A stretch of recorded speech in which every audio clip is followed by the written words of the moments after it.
यदा यदा हि धर्मस्य ग्लानिर्भवति भारत अभ्युत्थानम् अधर्मस्य तदात्मानं सृजाम्यहम् परित्राणाय साधूनां विनाशाय दुष्कृतां धर्म संस्थापनार्थाय संभवामि युगे युगे।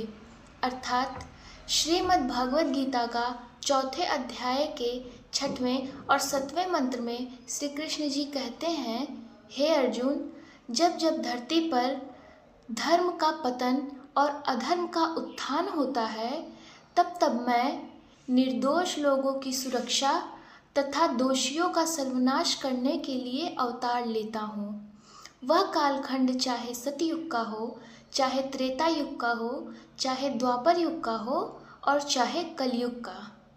श्री कृष्ण जी द्वारा कहा गया यह वचन विश्व का सर्वाधिक धार्मिक लोकप्रिय वचन है।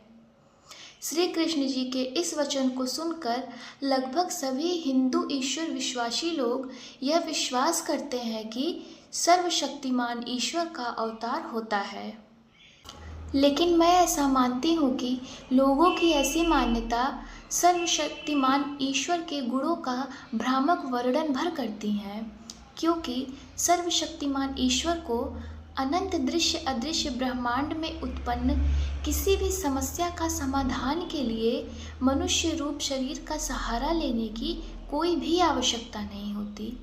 यदि सर्वशक्तिमान ईश्वर किसी भी समस्या का समाधान के लिए अवतार लेते हैं तो उनका अजन्मा होने का और सर्वशक्तिमान होने का वचन मिथ्या हो जाएगा।